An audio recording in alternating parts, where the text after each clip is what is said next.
Corbin did what Casey couldn't do on his couple's YouTube channel, and that is take accountability and responsibility for his actions.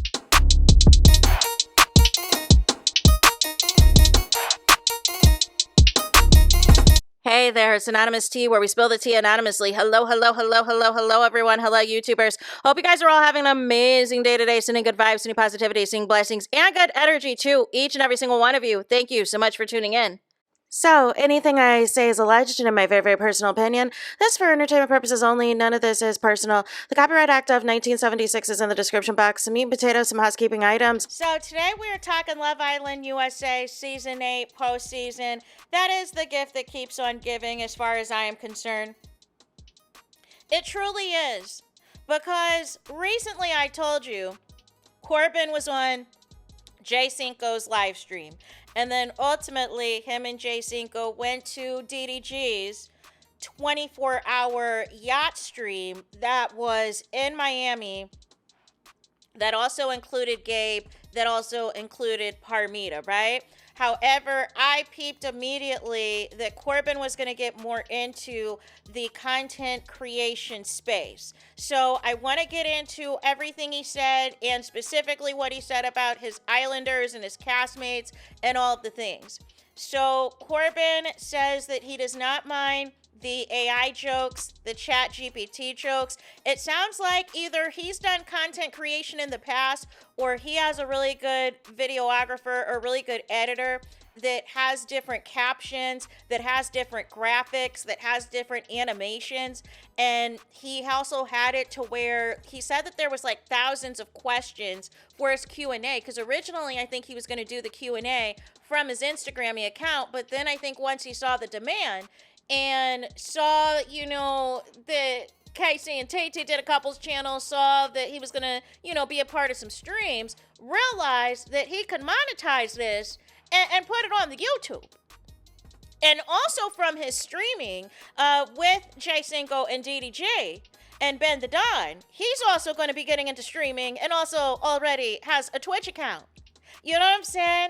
And wants to take this seriously because he said that he's done variations of content creation before, specifically for working out and health and fitness and all the things. But now he wants to transition and do content of IRL streaming, which is in real life streaming, which is about lifestyle, fitness, and traveling. It sounds like Gabe really has put Corbin on to Brazil and wants to go there for New Year's, wants to go there for Carnival, wants to go there for a lot of other extracurriculars. And my question is, how much longer is this thing with Parmita going to last, if that is the case? Because you and Casey especially, and Zack Attack, were very intrigued by all the motion that Gabe had in that villa, and there was little to nothing that he had to do other than say he was Brazilian, and the girls, you know what I'm saying, that the girls were just ready to risk it all for Gabe, right? Like Beatrice, like Jen, like Kenzie, and more, right? That is the one Islander that really should have been at Casa Amor, because it would have been a movie. But unfortunately, y'all wanted to keep Caleb over him for whatever reason. But anyways, Corbin also says that he really doesn't have too much of a diet. And he said that he used to be really skinny. And around COVID time or whatever the case may be, he said he's only been going to the gym consistently for the past 3 or 4 years, right? And ultimately, he feels at this point he can eat whatever and just know that he just has to go harder at the gym to work it off. But he does not have a typical diet. But he says when he is eating healthy, it is primarily protein and rice is really what his go-to is. Also talks about different types of exercise he does and what type of, pounds and stuff that he squats at and all this and all that. So it really sounds like Corbin, I really got to know Corbin the person in this YouTube video, and less about let's play victim, let's do woe is me, Let's do it's everyone else's fault but mine. You know what I'm saying? It was really refreshing. And if Corbin is consistent on YouTube and if Corbin is consistent with streaming, I really think he has the opportunity to blow up. I really think he has the opportunity to blow up and really make a name for himself. He also said as well that he has a website that I think also is going to that used to cater to his fitness and content creation before the villa. However, I think that is going to be enhanced now that he wants to take content creation more seriously with both a YouTube and a Twitch account and really go completely all in, right? He also talked about as well, you guys, because there's a couple of clips that I got. Don't worry, we're going to get to it. But I want to make sure I address everything, right? He talked about his couple with Parmita, right? And he says that they did not only talk about how fine each other is or how sexy each other is, that they did have conversations of substance. Corbin also said that he is in a quote-unquote an Americanized Jamaican, y'all. An Americanized Jamaican, right? Also said as well that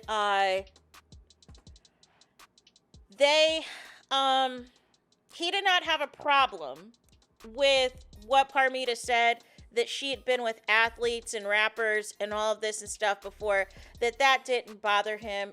And I'm here to tell you, but because y'all gonna be together for as long as y'all agreed to be together for the plot, and that's gonna be it, and that's gonna be all Corbin. Like we don't gotta, you know what I'm saying? That's why you're not really pressed about it, but because we know this is not long term. Like we could just put it out there for what it is.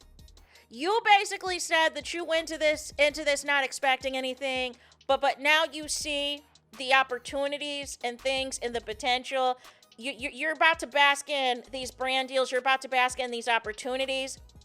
You said you don't want to do Love Island again. I do think you might do Love Island games because it is less about you kissing everybody and doing all of this. I think you would do Love Island games. However, I feel like Corbin does said that he wants to do more reality TV. So it sounds like to me he would be interested in the challenge. He would be interested in the traitors, perhaps maybe Destination X. But keep in mind, these Islanders are in a 1-year exclusive agreement with Peacock. So ultimately as well, that would mean your options would be Beyond the Villa. That would mean your options would be Destination X. Your options would be The Traitors and Love Island Games and House of Villains.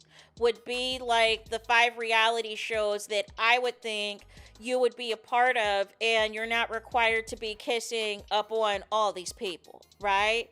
Well, now Married at First Sight is on Peacock as well, but I think that would be a bad look if we start putting Islanders on that show, although this season they did put somebody on there who has been on like 5 or 6 other reality shows, which I think is a huge mistake because it's clear as day that they're not there to look for love. They're not there to look for anything that is going to be long-term or meaningful, and it's a slap in the face, right? Corbin said also that he has no issues with his edit. He said, like, you know, pretty much for the most part, he was authentic. He was genuine. He talked about the fact also that in a real life situation, when he's at the bar and everything else, he's not just going to out here kiss 6 girls like that. But that's what he had to do when he came in as a bombshell.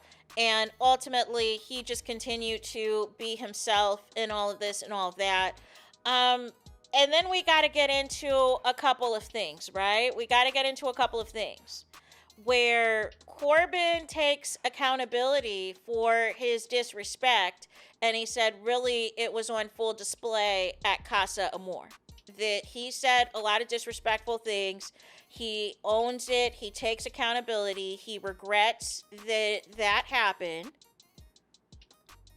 He also talked about the fact as well He has no problems, no issues with anybody in the cast, which I find interesting because you keep throwing shade and you keep throwing shots at Kenzie in various interviews, but you claim that you have no problems with anyone in the cast and that you follow everyone.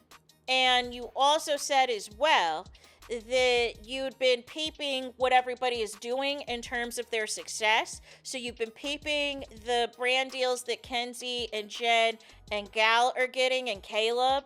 And you mentioned that you saw that Trinity and Bryce signed with major talent agencies, but you kind of just bypassed and sidestepped Anaya.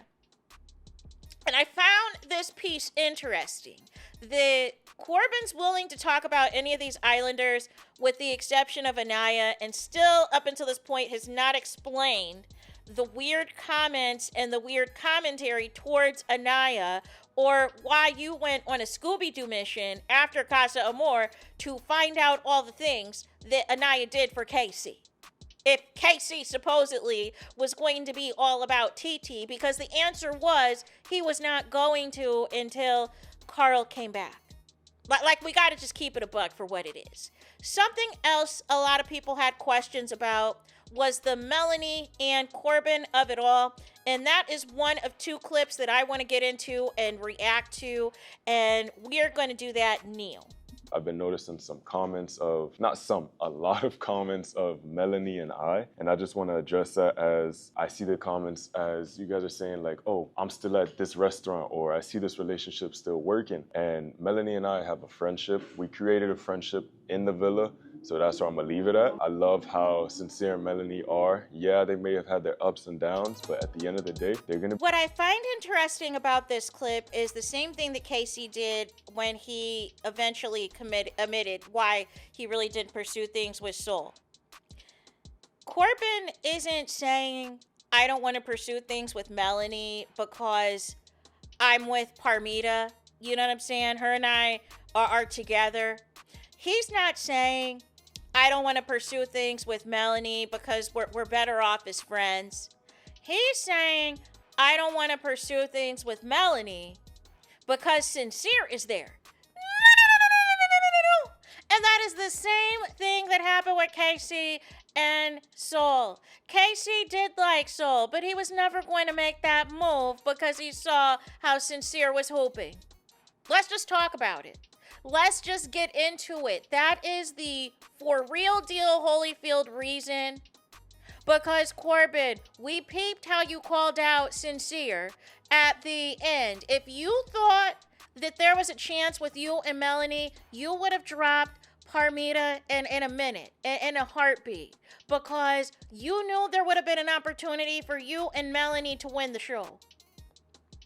Let's get into it for real. But I think that Villa knew that no matter what Sincere said or did, Melanie was not going to let that man go. And that's why I really wanted y'all to give these other Islanders grace. Yes, it's problematic to be supporting the Melanie and Sincere of it all, which is also the reason why she's not really posting. And she's especially not going to be posting any couples content for y'all because y'all keep dragging Sincere, right? But she told y'all in that villa that she was going to stick beside him. She was going to see how he moved outside of the villa, and she was going to continue their connection despite the protests from the fans, despite the protests from the family, and all of this and all of that. And also, America, you had an opportunity to get Mel and Sincere out, or at least put them at the bottom of America's vote, and you didn't want to do that because you didn't want to see Melanie off the show either. So I found that very interesting. Corbin also said that there were times when it would be him, Melanie, and Casey sitting together. And he said towards the end, because he said at the beginning he didn't really open up. He didn't have a lot of friends. A lot of people didn't like him, all of this and all of that. Then towards the end of his journey, right? It would be him, Melanie, and Casey sitting together. And he said that him being goofy, him laughing all the time, him cracking jokes, him doing all of this and doing all of that, he said nobody sees that side of me. But Melanie got to see that side of me. So I'm thinking to myself, so does Pormita not see that side of you? Like, what are we really saying? It doesn't sound like you're not interested, Corbin. It sounds like Sincere is there. And that's the reason that you're pulling back. In the same fashion, the reason that KC pulled back from Soul was because of Sincere and had zero to do with his connection with Anaya. Next, we got to get into what Corbin had to say about KC. And this is not about their brotherhood. This is specifically about people saying that Corbin and KC were villains and all of this and all of that. And I think this is an interesting thing to say. Y'all keep saying I'm a villain. Like, I changed KC. I didn't change KC. I've been myself, and KC just, yeah. Y'all keep saying I'm a villain. Like, I changed KC. I didn't change KC. I've been myself, and KC just, yeah.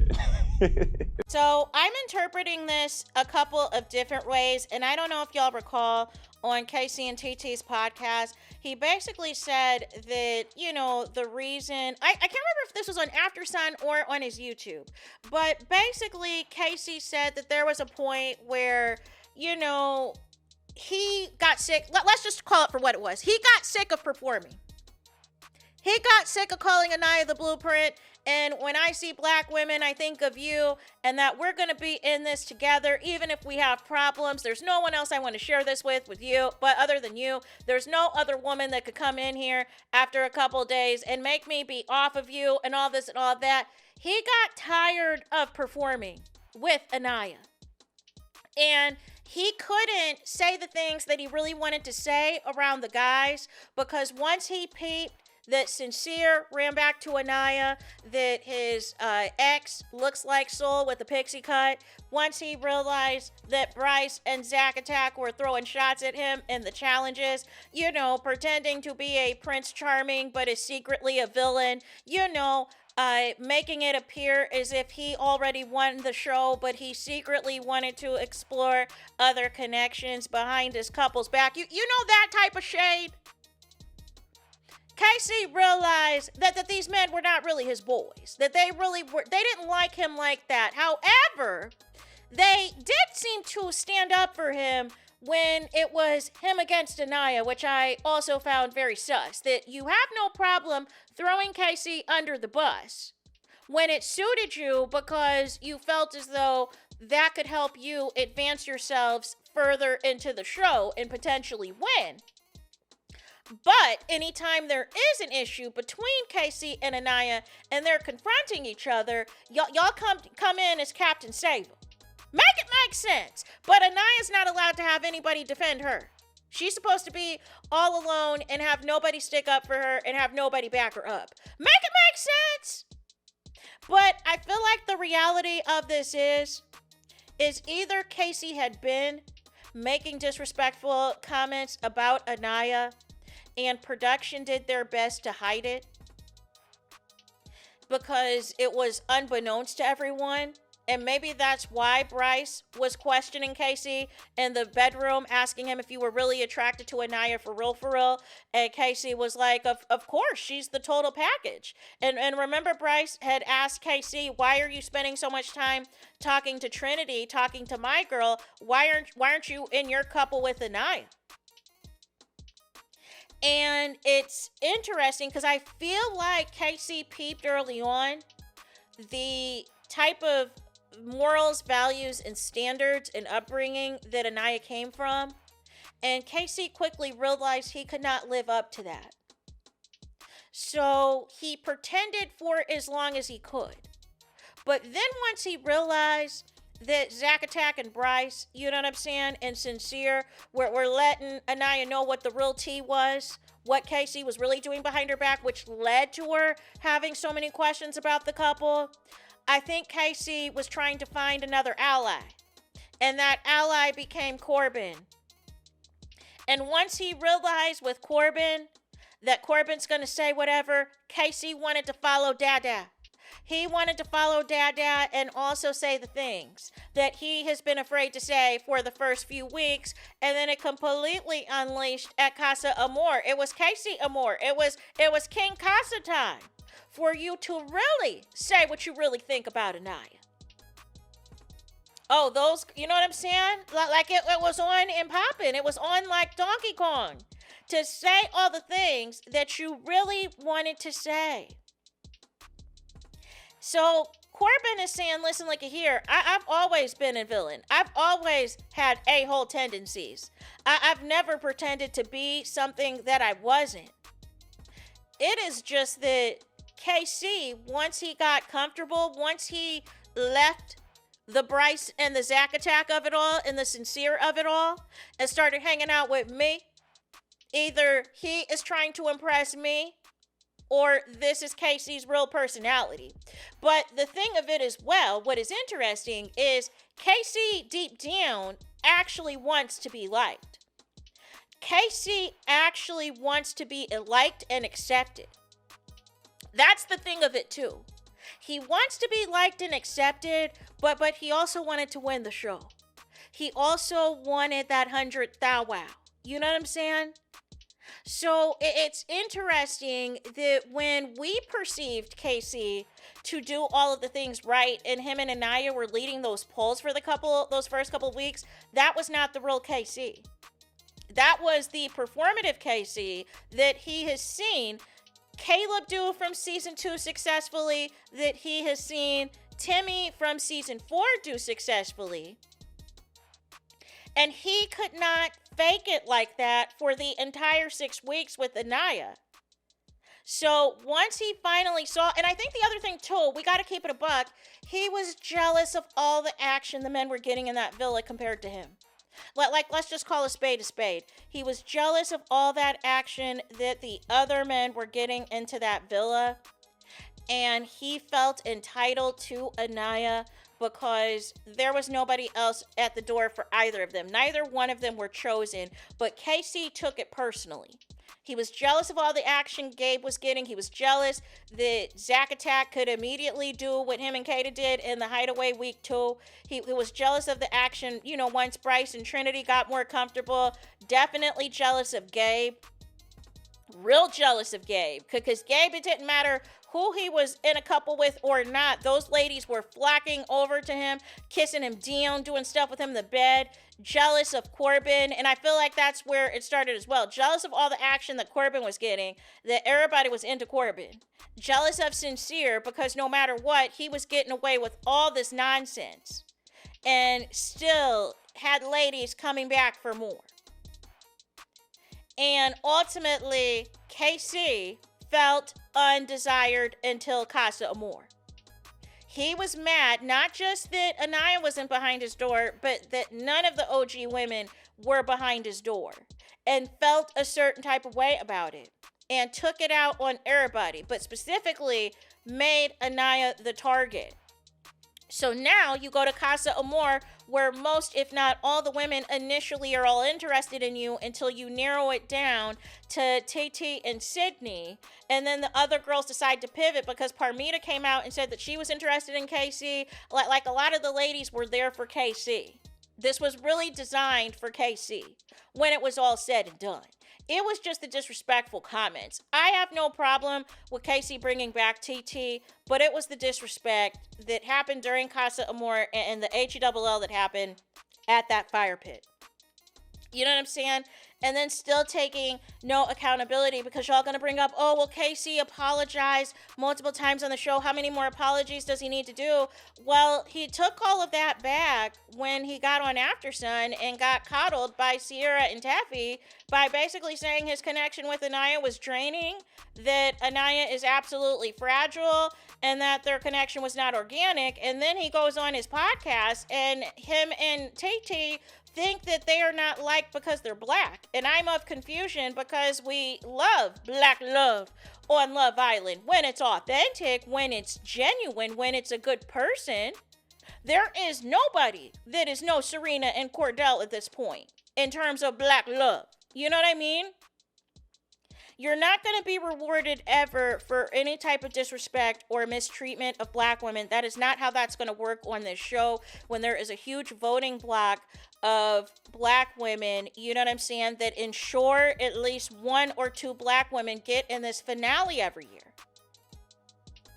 So this whole thing where you guys tried to victimize yourself and you guys talk about Trinity and Anaya as if they're not black women. And I feel like y'all do it too because they're an interracial couples. It's disgusting. And y'all latched on to the fan bases that hate Anaya and Trinity instead of becoming a better individual yourself and watching the show back yourself and looking back at all the polls of how KC, you and Anaya were #1 for 3 weeks until you showed your ASS, until your mask slipped. And either it's because of Corbin or either you just couldn't fake it anymore. But all of the things that y'all projected onto Anaya, it was really KC from the start. And all Corbin is trying to say in this is like, listen, look at here, this is not my fault. KC's real colors basically just happened to come out around me. Is what it sounds like. Or KC was trying to impress me. He was tired of pretending to be the good, you know what I'm saying, top 4 couple with Zack Attack and Bryce and all that. He was sick of that. He didn't want that no more. He wanted to be Dion, you know what I'm saying, doing whatever he could with these women, with these ladies out here in these streets. Explore, explore, explore. What KC did not anticipate and what Corbin didn't anticipate was the backlash when they got back to the villa. They thought that them and their girls were going to run that villa, and they were sadly mistaken. And they got a rude awakening. Corbin quickly realized, I need to switch up. I need to quickly apologize, take accountability, so I'm not miserable in this villa. KC did not want to take accountability and wanted to still be a victim until he realized people were not going to rock with that. And ultimately only apologized, not because he genuinely felt bad about the things that he said and done, but really so that the rest of the villa could talk to him again. That was the bottom line. So that is it for this video, you guys. I need y'all to do me the biggest favor, and that is to hype the video. Hype the video, please. Hype the video like you never hyped a video before in your life. There is that. That is it. That is all. It's Todos es final. It's finito. Is he on the road? Is he on the line for this video? Let me know your thoughts in the comments. Please do not forget to like, comment, and subscribe. Hit the notification bell so you're notified the moment I post new content on my channel. And with that being said, I'll talk to you guys again very soon.